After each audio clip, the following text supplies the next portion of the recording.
Video में हम लोग स्टोक्स के नियम के कुछ अनुप्रयोग पढ़ते हैं। तो पहला अनुप्रयोग है मिल्टन के प्रयोग से विद्युत आवेश ज्ञात करना है। स्टोक्स के नियम का अनुप्रयोग इस प्रकार करते हैं। तो वैज्ञानिक मिल्टन ने दो वस्तुओं को जब रगड़ने में जो आवेश उत्पन्न होता है, किसी वस्तु पर आवेश उत्पन्न हो जाता है, तो उस वस्तु पर आवेश ज्ञात करने के लिए इन्होंने उस तेल की छोटी छोटी बूंदों को घर्षण द्वारा आवेशित कर उनको वायु में वैद्युत क्षेत्र लगाकर इनको संतुलित किया। तो अगर ये मान लीजिए ऊपरी प्लेट धन है, नीचे की ऋण प्लेट है, तो वैद्युत क्षेत्र धन प्लेट से ऋण प्लेट की ओर होता है। और यहाँ पर कोई आवेशित बूंद अगर है और उस पर माइनस आवेश है, ऋणात्मक आवेश है, तो इस पर वैद्युत बल ऊपर की ओर लगेगा या फिर और नीचे की ओर इसका भार mg लगेगा।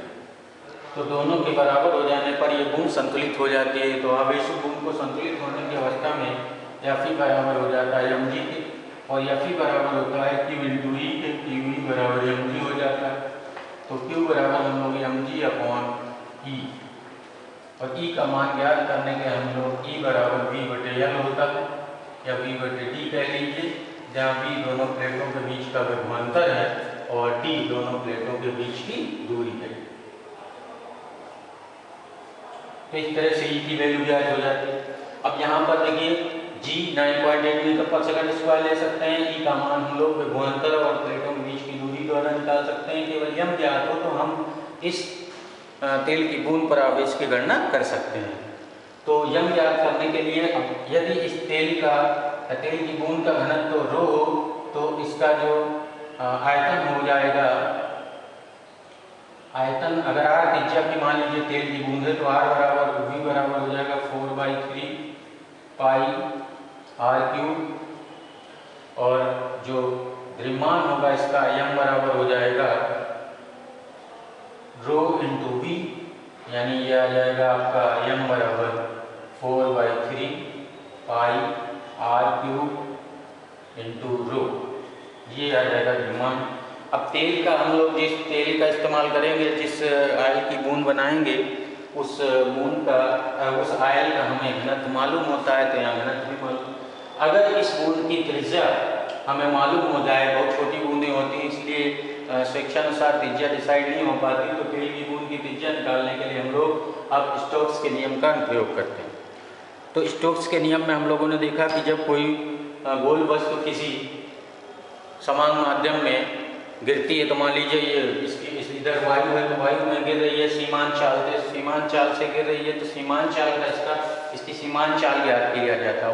वायु में इसको गिराकर इसकी सीमान चाल की गणना कर लेते हैं। तो सीमान चाल की गणना के लिए सूत्र लगाते हैं V बराबर 2/9 r² ब्रैकेट में ρ - सिग्मा अपॉन, अब यहाँ पर ईटा द्रव का श्यानता गुणांक है, यानी यहाँ पर तरल का श्यानता गुणांक यानी वायु का श्यानता गुणांक है। जहाँ पर इस बूंद को हम लोगों ने वायु में छोड़ा है, तो वायु का श्यानता गुणांक लेंगे, और ये हो जाएगा आपका इस तेल का घनत्व हो जाएगा, और ρ जो है वायु का घनत्व हो जाएगा। तो इस फार्मूले के द्वारा हम लोग Vt का मान रखकर, Vt को क्या पहले देख लेते हैं, मेजर कर लिया जाता है, Vt का मान रखकर R की गणना कर लेते हैं, और R की गणना ज्ञात होने R की गणना यहाँ रख देते हैं। इस तरह से m भी निकल आता है, तो m का मान यहाँ रखकर हम Q की गणना कर लेते हैं। तो ये है पहला अनुप्रयोग होगा। अब हम लोग दूसरे में वर्षा की बूंदों की चाल, दूसरा जो वर्षा की बूंदों की चाल, तो हम लोगों ने देखा होगा कि जब बारिश होती है तो उस समय देखते हैं कि जो छोटी बूंदें होती हैं वो ज़मीन से बहुत कम चाल से टकराती हैं, और जो बड़ी बूंदें होती हैं वो बहुत अधिक चाल से टकराती हैं। तो जब बारिश होती है तो जो पानी की बूंदें होती हैं वो वायु अनंत विस्तार में फैली हुई है वायुमंडल में, तो उसमें जब गिरती हैं तो जैसे जैसे बूंदों की चाल बढ़ती है वैसे वैसे वायु द्वारा लगाया गया श्यानबल भी बढ़ने लगता है, और एक विशेष चाल पर जिसको सीमान चाल कहते हैं, उस समय दोनों के उस बूंद पर लगने वाला जो प्रभावी बल होता है और श्यान बल दोनों बराबर हो जाते हैं। तो इस कंडीशन में जो बूंदों की जो सीमान चाल होती है Vt बराबर हो जाती है 2/9 और आर स्क्वायर जी ब्रैकेट में rho minus sigma upon we, इस तरह से। तो वी टी प्रोपोर्शनल यहाँ पर आर स्क्वायर आता है। बस इसी से एक्सप्लेन हो जाता है कि छोटी बूंदों की त्रिज्या चूंकि बहुत कम होती है इसलिए उनकी सीमांत चाल भी कम होगी, और बड़ी बूंदों की त्रिज्या अधिक होती है इसलिए उनकी सीमांत चाल अधिक होती है।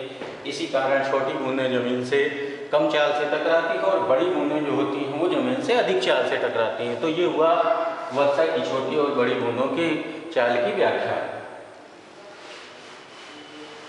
अब तीसरा है आपका बादल का बनना। बादल, तो बादल क्या है इसको समझते हैं। तो जब वायुमंडल के ऊपरी भाग में जो जल वाष्प होती है, जब धूल के कणों पर टेम्परेचर कम होने पर संघनन हो जाता है धूल के कणों पर, तो छोटी छोटी पानी की बूंदें बन जाती हैं। अब छोटी छोटी पानी की बूंदें वायु में जब गिरती हैं तो चूंकि बहुत छोटी होती हैं इसलिए उनकी सीमांत चाल बहुत कम होती है, अतः सारी बूंदें वायु में नीचे न गिरती हुई तैरती हुई नजर आती हैं। इन्हीं बूंदों के समूह को, इन छोटी छोटी बूंदों के, पानी की छोटी छोटी बूंदों के समूह को ही बादल कहा जाता है।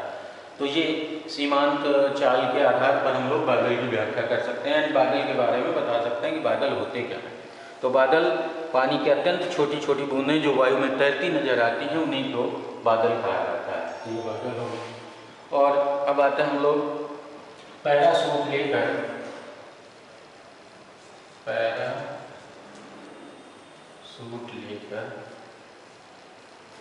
पायलट का उतरना। पायलट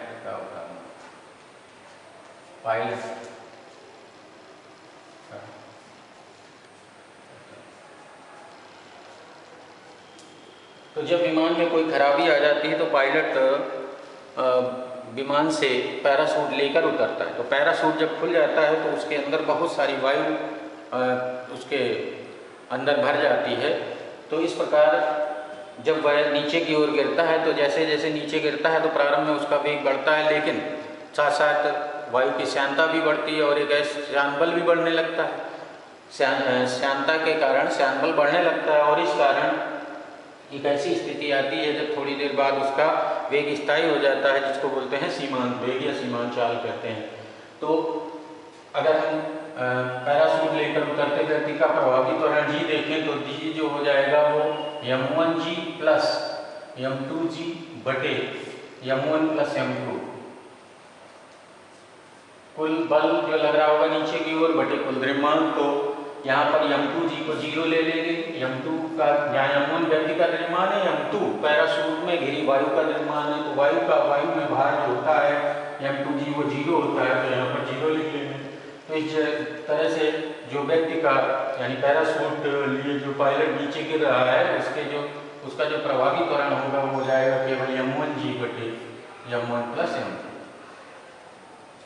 इस तरह से अगर हम ये मान लें कि पैराशूट के अंदर जो वायु एनक्लोज्ड है यानी घिरी हुई है, जो वायु भरी हुई है, उसका द्रव्यमान अगर हम व्यक्ति के द्रव्यमान का 19 गुना मान लें तो 19 गुना अगर मान लेंगे तो जी डैश बराबर आ जाएगा m1g बटे 20m1। 20m1 का मतलब m1 कट गया और अगर इसको हम 10 मान लें तो 10 बटे 20 यानी 0.5 आ जाएगा मीटर पर सेकंड स्क्वायर। यानी अब इस स्थिति में वह बिल्कुल कम त्वरण से एकदम 0.5 मीटर पर सेकंड स्क्वायर के त्वरण से नीचे गिरता है और अर्थात बिल्कुल आसानी के साथ नीचे उतर आता है। तो ये है पैराशूट लेकर पायलट का उतरना। अब इसको अगर हम ग्राफ द्वारा दिखाएं तो ग्राफ द्वारा इस तरह से दिखाएंगे। मान लीजिए ये टाइम है, टाइम बढ़ रहा है और इधर की ओर जो पायलट के गिरने की जो चाल है वो देखते हैं। तो चाल स्टार्टिंग में बहुत तेजी के साथ बढ़ती है और एक निश्चित समय के बाद चाल बराबर हो जाती है डॉट डॉट डॉट, ये सीमांत चाल कहलाती है बीटी। यहाँ पर ये बीटी तो इस तरह से शो कर देते हैं।